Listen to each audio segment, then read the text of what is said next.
Well, everyone, it's time for us to go and take a look at the iPad Mini 3 and see how this particular iPad holds up in 2025. Now, the iPad Mini 3 came out a very long time ago. So this thing just didn't come out today. It came out, quite a few years ago. And it's always interesting to see how these types of iPads kind of hold up, because in a lot of ways they are probably not worth buying, but to some people they might actually be a decent device. So let's go and see how this iPad holds up. Now, if you do want to go ahead and pick up something like an iPad Mini 3 in 2025, there might be some other iPads I'd recommend buying, and for those ones I'll leave the link down in the description below, where you can get them from there and you can help support the channel at the exact same time. Now, starting off with the outside of the iPad Mini 3. This iPad originally came out back in 2014. So this type of iPad, for the most part, when you kind of take a look at it, it's actually probably going to be giving you a pretty good type of layout, as you can probably imagine. This type of iPad still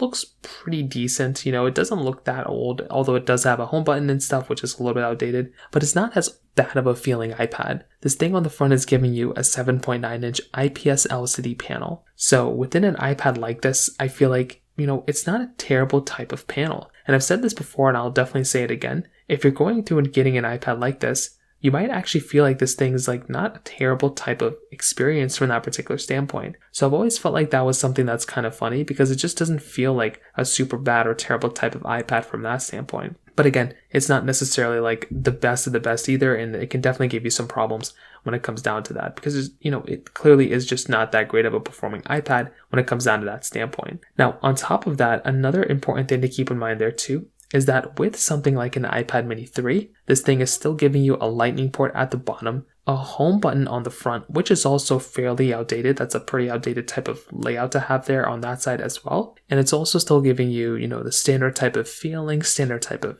experience, single camera setup on the backside. This thing definitely feels way more like a iPod rather than an iPad nowadays. Our current generation iPads have a bunch of cool features. These ones are fairly outdated. And there are several different things that this iPad is kind of missing out on that a majority of devices have nowadays. Number one, our iPads nowadays do have some sort of pro motion displays. They have very good looking displays, high refresh rates, very high brightness. This iPad isn't really giving you that, which could be okay to some people, but again, maybe to some other people that's not really going to be the best approach. On top of that, another important thing is that within these types of iPads, you're also probably going to be getting, an iPad that just doesn't really feel that great. It is, kind of an outdated type of device when it comes down to it from that standpoint as well. And I don't know if you'd want to necessarily pick up an iPad like this if it just doesn't feel like that great or premium of a device from that standpoint as well. And on top of that, another important thing is that with a lot of different iPads nowadays,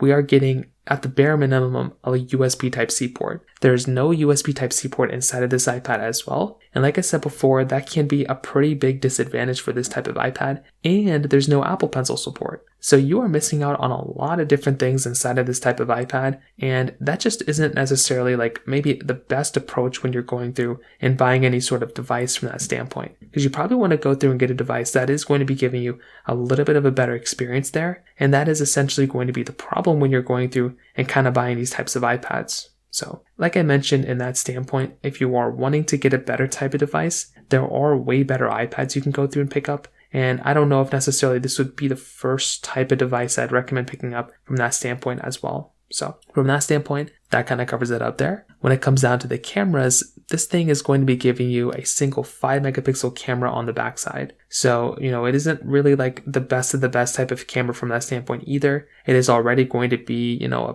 very outdated type of camera. You have to remember that if you're going to go through and get a camera like this thing is pretty much equivalent to getting I don't know the best way to describe it, but it is a very outdated type of camera. It's probably like an iPhone 4 or iPhone 5 type of camera. Maybe even the iPhone 5 is better. This thing is a very outdated type of camera. 1080p at 30 frames per second on the backside, and then you're basically getting 1.2 megapixel sensors on the front. So, I can't really think of a situation where I would recommend buying this type of camera and using it on an everyday basis. If you have an iPhone 4S in your pocket or newer, you probably have a better camera than what this thing was. So just kind of keep that in mind. This camera is only one sensor. Most cameras nowadays are multiple sensors, We're also getting a higher refresh rate at like 4K filming. We have a lot more capability on the current generation of cameras. Whereas on these ones, you're just kind of stuck getting this like outdated type of lens that a lot of people probably aren't going to want to use. So it is one of those types of situations. And for me personally, I probably wouldn't recommend anyone to go through and buy this type of camera anymore either. So I think is just another one of those really important things to keep in mind there as well. Now, on top of that, I would probably say another important thing to keep in mind here too is that when you are kind of going through and buying these types of cameras, you're still going to be able to go through and still get, I would say, like an okay type of experience in a lot of other areas as well. I think one of the important things to keep in mind here is that if you are going to go through and pick up one of these types of lenses, getting a phone like an iPhone, 16, Pro or something like that, that one's obviously going to be giving you like a really good type of experience, basically in every single way you can imagine. This iPad just is an outdated type of lens when it comes down to it. So I can't really think of any scenario where I would look at this type of device and think to myself, oh my goodness, like you have to go and buy it. That isn't really the case here. These types of cameras are very outdated, and it just doesn't really make a lot of sense to go through and buy a camera like this, in my personal opinion, or buy a phone like this, because it is going to be a fairly outdated type of lens when it comes down to it to that standpoint as well. Now, I think another important thing to keep in mind here with the software updates is also with the battery life. This thing was giving you a 6,470 milliamp battery, which for a lot of people might actually be okay, but as you can imagine, it probably isn't going to be as great anymore, and you're probably going to be running into some problems if you're going to go through and get that type of device too, because just the battery life and the performance of the battery life is just not really going to be that great anymore, as well as the performance of the overall iPad. This thing's giving you the Apple A7 chip with 1 gigabyte of RAM. That is a very outdated type of chipset to have inside of an iPad as well. So if you're wanting to get some sort of a device here, it again just doesn't make a lot of sense to go through and buy something like an iPad Mini 3,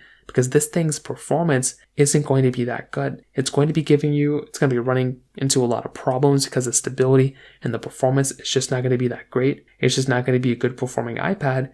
And when there are so many better types of iPads to go through and buy, it makes this one just not feel that good or look that good or perform that good, because you're going to be running into so many problems when it comes down to it. So I look at something like an iPad mini 3, and I just think the performance and the overall capability of this iPad, it just doesn't hold up that well in my personal opinion. And I feel like that right there is another really important thing to keep in mind there from that side as well. So in my personal opinion, the thing I can definitely tell you is that with an iPad mini 3, I feel like this iPad is really not worth buying in any capacity whatsoever. It just doesn't really make a lot of sense to go through and buy it. And I believe there are way better iPads to go and buy rather than this one. So I think when it comes down to it from that standpoint, when you have so many better types of iPads to go through and buy, it makes more sense to buy those ones rather than this one. So I'd recommend buying like an iPad mini 5, an iPad mini 6, an iPad mini 7, an iPad Air M1 model. There's so many different iPads out there. This one just really doesn't make that much sense to go ahead and buy anymore.